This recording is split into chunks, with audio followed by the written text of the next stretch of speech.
Welcome to another deep dive. This time, we're tackling something I think we all struggle with from time to time.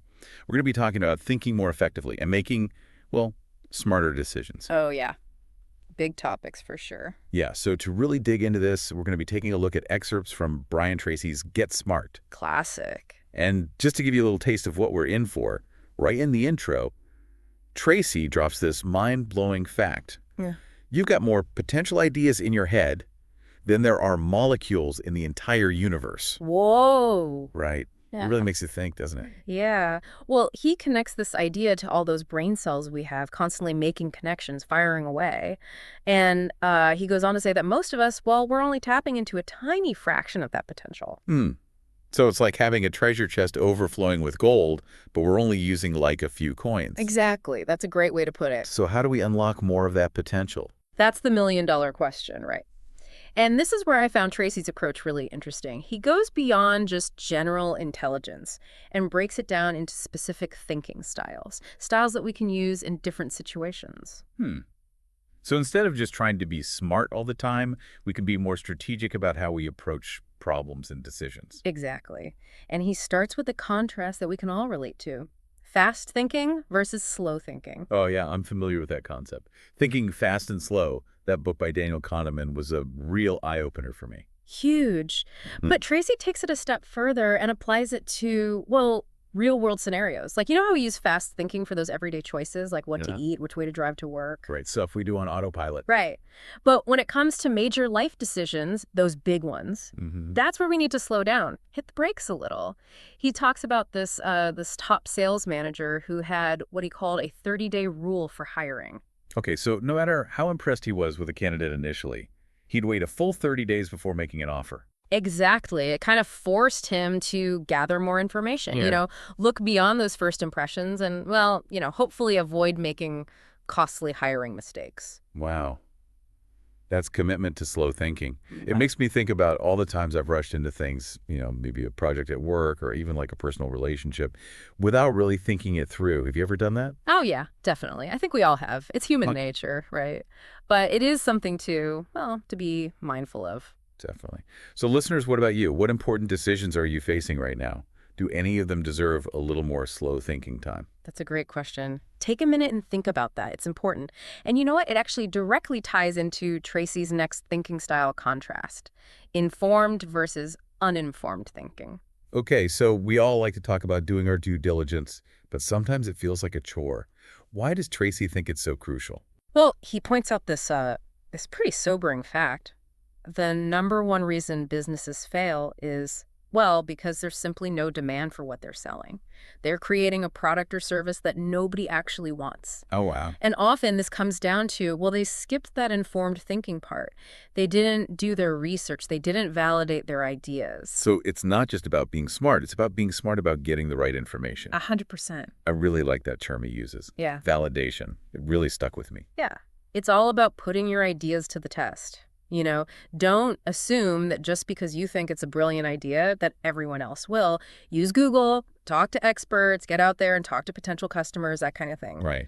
Don't live in an echo chamber. Exactly. Yeah. He actually tells a story about this startup that poured their heart and soul into creating this amazing new gadget. Okay. But they never actually bothered to find out if anyone would actually buy it. Like bankrupt, right?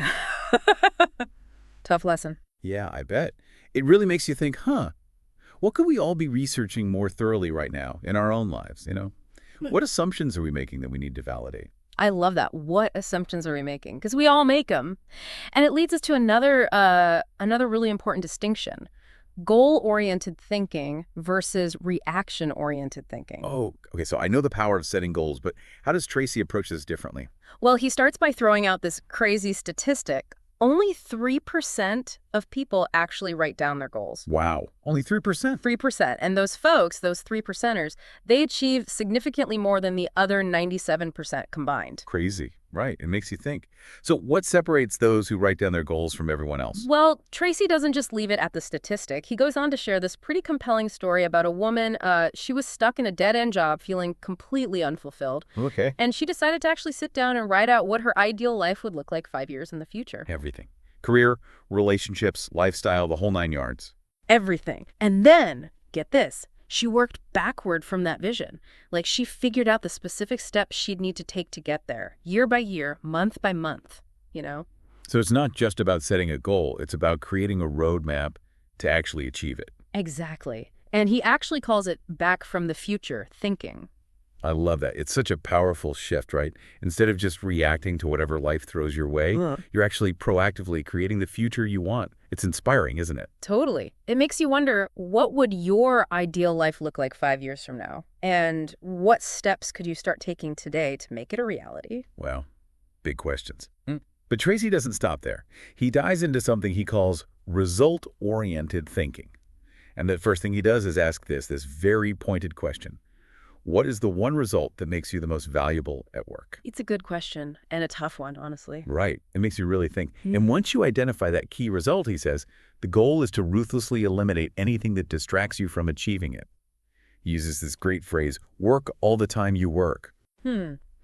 Yeah, I can see how some people might interpret that as, you need to be working 24/7, but it's more nuanced than that, isn't it? Exactly. It's not about being physically present all the time. Yeah. It's about bringing your full focus and attention to the tasks that really matter. It's about quality over quantity. Right. And he even offers some really practical tips for doing this, like the ABCDE method for prioritizing tasks and something called the 70% rule for delegation. Oh, yeah, those are great. And he even offers some tips for overcoming procrastination. Who doesn't need those? Right.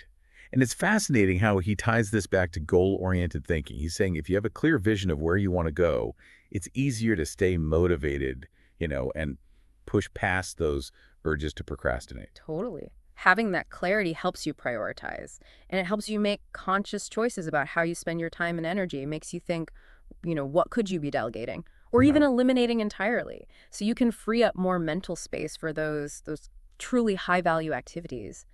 That's powerful. Definitely. Now, I'm really curious about this next one. Tracy does tackle positive versus negative thinking, but he takes a different approach than I was expecting. Yeah, he does. I mean, he acknowledges that think positive is common advice, like it's everywhere, right? Yeah, but he argues that it's not enough. Just thinking positive isn't enough. Right. He wants to go deeper. He wants to explore the roots of negativity, So it's not just about slapping on a happy face and hoping for the best. It's about actually understanding the thought patterns, those underlying thought patterns that are holding us back. What kind of patterns does he highlight? Well, he talks about rationalization, making excuses for our behavior instead of taking responsibility. Right, right. And then there's justification, blaming external factors for our circumstances rather than, looking inward. And then he brings up judgmentalism, that constant criticizing of ourselves or others, which can create a really negative spiral. Oof, yeah. I've been there. I think we all have. But he doesn't just point these patterns out, right? I feel like he always offers solutions, a way to actually shift our thinking. Yeah, you're right. He does. And with negativity, he offers this really simple but powerful takeaway. He says, I am responsible. Powerful indeed. Right. And he argues that one little phrase can instantly shift our mindset from one of blame to, empowerment. I can see how taking ownership, really taking ownership could be a total game changer. It forces you to look at your situation from a different perspective, maybe a more solution-oriented perspective. Exactly. So what about you? What situation are you blaming someone else for right now? Could saying I am responsible change your experience of it, even a little bit? Wow. Okay, those are some deep questions. Thanks for those. You got it. And you know what? They actually perfectly segue into Tracy's next contrast, flexible versus rigid thinking. Oh, okay. And this is where he tells that great anecdote about Einstein, right? Yeah. The one where Einstein gave the same physics exam 2 years in a row. That's the one. And when he was asked why, Einstein said, because the answers have changed. Oh, wow. Right. It's such a good reminder that even in fields like physics, where we think of things as absolute, that knowledge is constantly evolving. So are we adapting fast enough to keep up? That's a great question, especially in today's world where everything is changing so rapidly. It's a bit overwhelming at times, isn't it? Totally. It is. And Tracy even points out that I think it's something like 2 million jobs disappear every year, which is a stark reminder of the need for flexibility, right? Absolutely. And then he introduces this concept that I found so intriguing, zero-based thinking. Oh, yeah. That's a good one. It's about regularly questioning, questioning everything, your relationships, your career choices, your investments, even your deeply held beliefs. So it's about stepping back, taking a fresh look, and asking yourself, knowing what I know now, would I make the same choices again? Exactly. If the answer is no, it might be time for a change, even if it's uncomfortable. He uses this example of a woman who'd been in the same relationship for years, but deep down, she knew it wasn't really serving her anymore. Right. And she applied this zero-based thinking and realized that, no, she would never choose to enter that relationship again, not knowing what she knows now. Powerful. Yeah. It's about having the courage to let go of what's no longer working, even if we've invested a lot of time or energy or even, emotional energy into it. It's about having the courage to embrace new possibilities. So let me ask you this. Is there a relationship you'd not get into again? Hmm. A job you'd quit if you could? Tough questions, I know. Definitely food for thought. Mm. Okay, now I'm excited about this next one. Creative versus mechanical thinking. I mean, Yeah. who doesn't want to be more creative, right? Everybody wants to be more creative. Yeah. But Tracy, he throws us a bit of a curveball here. Oh, so. He argues that even the most successful innovators, even like those top investors, they rely on systems and structure. Think checklists, routines, those kinds of things. So it's not about stifling creativity. It's about actually channeling it effectively. Exactly. It's not just a free-for-all. It's about combining the inspiration and intuition with a structured approach. It's about having a system. Okay, that makes sense. Yeah. So how does Tracy suggest we do that? Well, he emphasizes the importance of clearly defining the problem, like really clearly defining the problem before jumping into solutions. So don't just jump in and start brainstorming right away. Right. He actually outlines a systematic problem-solving method, and it all starts with asking the right questions. The right questions to really understand the challenge that you're facing. And of course, he brings it back to one of the biggest challenges of our time, information overload. The attraction of distraction, Yeah. as he calls it. Exactly. I mean, we're bombarded with information constantly. It never stops. So how does he suggest we deal with that? Well, he talks about literally turning things off, like disconnecting from technology to create space for focused thinking. And he also emphasizes the power of single-handling tasks, which we were talking about earlier. Right. It's about resisting that urge to multitask and instead giving your full attention to one thing at a time. It's about reclaiming control of our attention, which is, well, it's so crucial for both creativity and productivity these days. What are some of the ways that you carve out space for focused creative thinking? It's a constant challenge, isn't it? But I find that having dedicated time blocks in my calendar for focused work, it really helps. Mm. And then, of course, turning off all those notifications, email, phone, social media, everything, at least during those blocks. Yeah. I got to try that. Those are great strategies.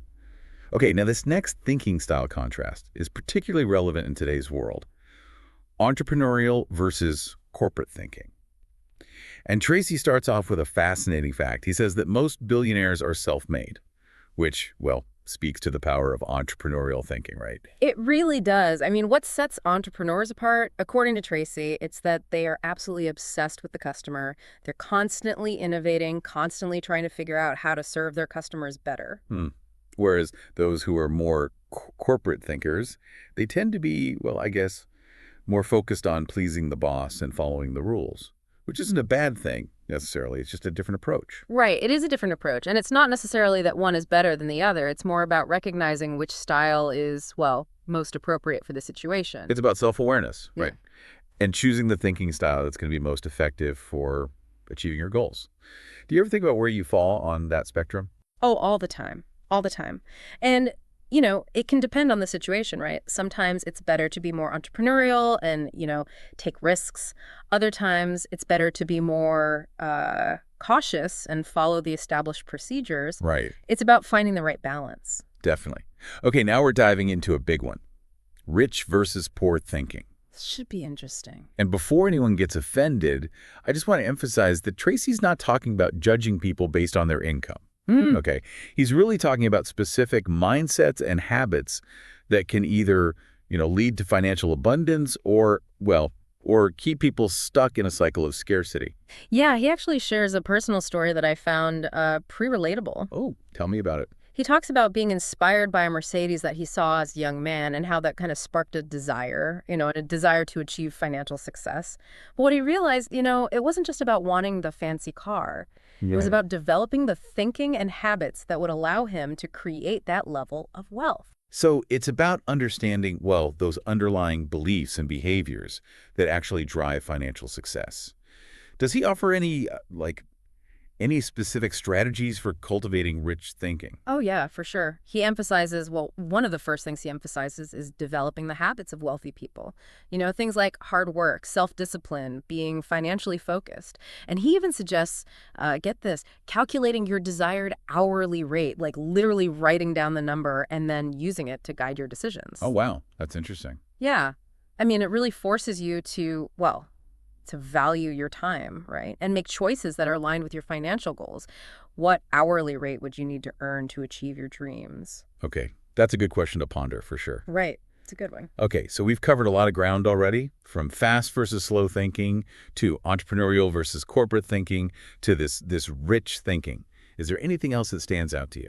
Well, what's interesting to me is that Tracy doesn't just focus on the how-to of thinking smarter. He also talks about the importance of, the right mindset and self-belief. He argues that anyone can learn these habits. It's not about innate intelligence. It's about commitment and practice. That's empowering, isn't it? Anyone can learn these things. So, dear listener, as we wrap up this first part of our deep dive, we want you to think about this. Which thinking style resonated most with you? And what one habit from all of this are you going to try applying this week? Stay tuned for part 2, where we'll delve even deeper into Brian Tracy's insights.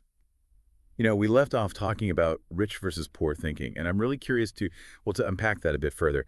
It's such a provocative concept, and I know it can be kind of a sensitive topic. But Tracy, he doesn't shy away from it, does he? Not at all. He tackles it head on. And one of the first things he does is, well, he busts some of those common myths about wealth, those ideas that wealthy people are just lucky or they were born with a silver spoon, that kind of thing. Right, right. It's easy to fall into those stereotypical explanations. Yeah, it is. But Tracy, he argues that it's more about developing certain mindsets and behaviors. It's not about where you start, it's about the choices you make. He actually breaks it down into 7, count 'em, 7 major differences between how financially successful people think compared to those who struggle financially. Can you walk us through those? Sure. So the first one is all about taking control.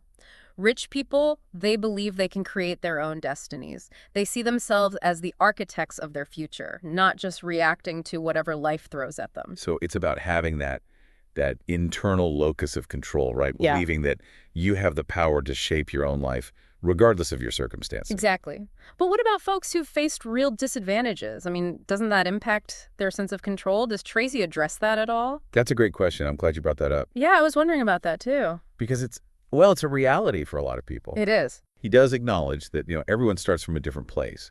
But he argues that even in the face of a real adversity, it's crucial to cultivate that belief that you do have the power to shape your own life. He actually shares some stories of people who overcame incredible obstacles to achieve success, proving that mindset is a powerful force. Powerful stuff.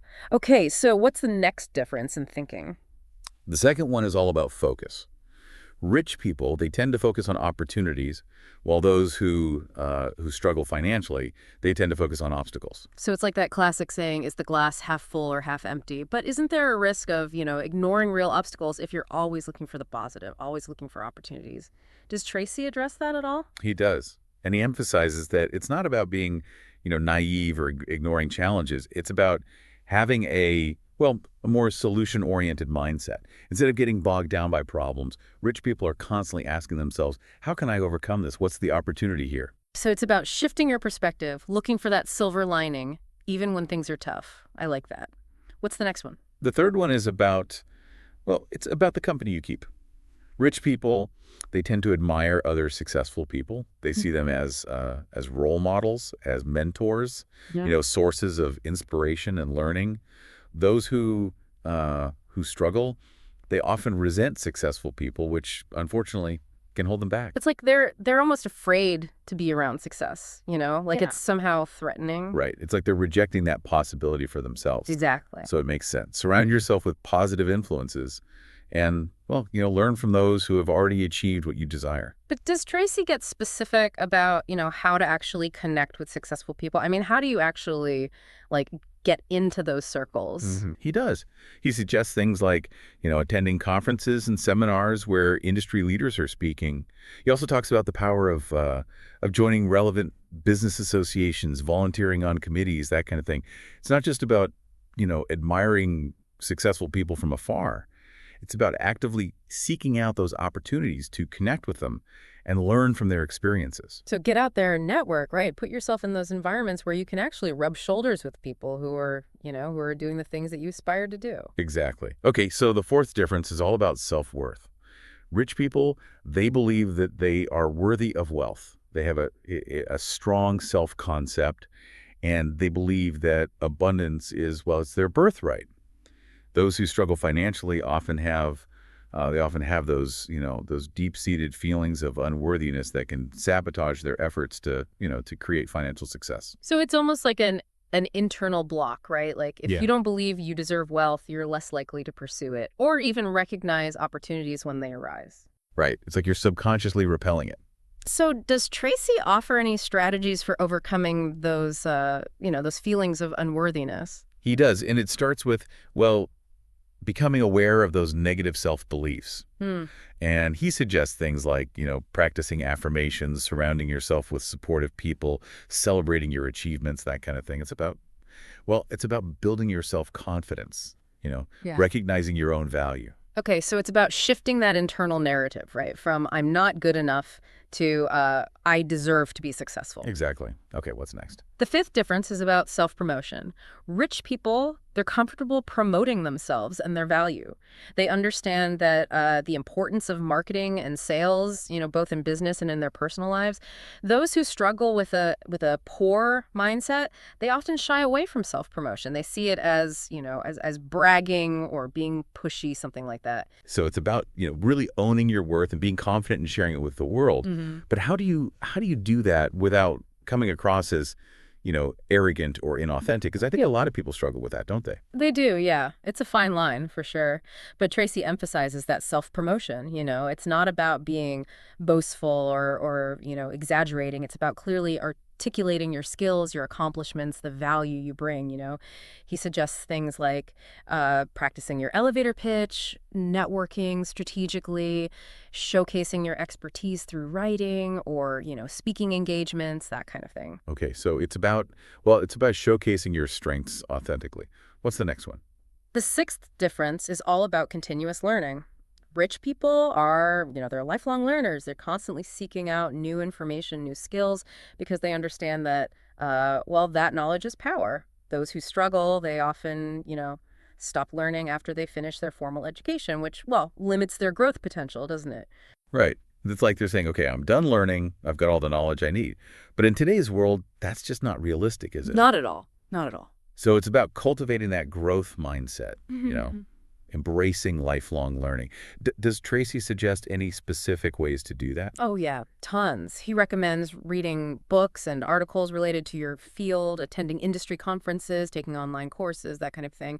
He also emphasizes, staying current with technological advancements and constantly looking for ways to upgrade your skills. So, don't get left behind. It's not just about learning for the sake of learning. It's about strategically acquiring knowledge and skills that'll actually help you achieve your goals. Yeah. What's the final difference? The seventh and final one is all about long-term thinking. Rich people, they think long-term. They're willing to, delay gratification. They're willing to invest for the future because they understand the power of compounding. Those with a more poor mindset, they tend to focus on, immediate needs and wants, often at the expense of their long-term financial well-being. It's like the classic marshmallow experiment, right? Yeah. Those kids who were able to resist eating the marshmallow, they ended up having greater success later in life. Yeah. Because they had that delayed gratification muscle, Exactly. And Tracy emphasizes that this applies to, all areas of life, not just finances. It's about investing in your health, your relationships, your personal growth, knowing that those investments will pay dividends down the road. So it's not just about thinking rich, it's about living rich. right? Mm. Taking care of your whole self, mind, body, and spirit. I like that. Living rich. Yeah, it's about having that holistic approach to success. Mm. Now, this is where it gets really empowering because Tracy argues that all of these thinking habits are learnable. It's not about, innate intelligence or some special talent that you're born with. It's about rewiring your thinking, you know, developing the right behaviors. Yeah. What are some specific habits that he recommends cultivating? Well, he really emphasizes the importance of, well, for one, hard work and self-discipline. He found that millionaires, on average, they work about 60 hours a week. Wow, that's a lot. But it's not just about clocking in the hours, right? It's about using that time effectively. Exactly. It's about being productive. And he stresses the importance of focusing on financial accumulation. It's about being intentional with your money, saving consistently, investing wisely. He also talks about, being highly productive and always seeking ways to increase your earning ability. And that ties back to that exercise of calculating your desired Right. hourly rate, Yeah. right? Making sure that you're spending your time on activities that are actually generating income and, well, moving you closer to your financial goals. Right. It's about being mindful of how you spend your time and your energy. What else does Tracy recommend? He talks about avoiding distractions, especially what he calls the television trap. Mm. Successful people, they prioritize learning and growth over passive entertainment. They're constantly reading, listening to audiobooks, attending seminars, anything to expand their knowledge and their skill set. So it's about being proactive with your time, Hmm. right? Making conscious choices about how you consume information instead of, zoning out in front of the TV. They're actively engaging with content that's going to help them grow. Yeah, it's about feeding your mind with good stuff, not junk food. Right, exactly. What else? And, of course, networking is crucial. Tracy, he emphasizes the importance of building relationships with other successful people. He even suggests, joining relevant business associations, volunteering on committees as a way to connect with, connect with key players in your industry. Get your name out there. It's about surrounding yourself with the right people. Yeah. And creating those opportunities for collaboration and growth. So your network is your net worth. That's a good one. I like that. Right. Yeah. Anything else stand out to you? One thing that really resonated with me is, it's the emphasis on taking care of your physical health. Tracy argues that it takes energy and vitality to achieve great things. He's a big believer in exercise, both for, physical and mental well-being. He recommends aiming for at least 30 minutes of exercise, most days of the week. So it's not just about thinking rich, it's about living rich, right? Taking care of your whole self, mind, body, and spirit. I like that. I'm going to steal that one. You're welcome to it. Yeah. Now, we've talked a lot about the how of wealthy thinking and acting, but what about the specific beliefs that people have about money? Does Tracy delve into that at all? He does. He talks about how, rich people, they see money as a tool. It's a resource to be used to create a better life, for themselves, for others. It's not something to be feared. Whereas those with a poor mindset Mm. often see money as something scarce, something to be feared or even resented. Right. And Tracy argues that it's crucial to develop a positive relationship with money, seeing it as something to be attracted, and managed wisely, not something to be afraid of. He also talks about the importance of financial literacy, right? Mm. Like really understanding those basic financial principles like investing, budgeting, and saving. It's not enough to just earn money. You got to know how to make it work for you. Absolutely. Financial education is key to, breaking that cycle of scarcity and creating lasting wealth. Okay, so we've covered a lot of ground here from busting those myths about wealth to specific habits of successful people to the importance of financial literacy. Anything else that particularly strikes you about Tracy's insights on rich versus poor thinking? What I find fascinating is that he doesn't just focus on the material aspects of wealth. He also talks about the importance of developing qualities like gratitude, generosity, a sense of purpose, things that go beyond just money. So it's not just about accumulating wealth. It's about using it to live a meaningful life, a fulfilling life. Exactly. It's about aligning your financial goals with your values and using your wealth to make a positive impact on the world. Okay, so we've explored a lot about how wealthy people think and act, but there's more to unpack from Get Smart.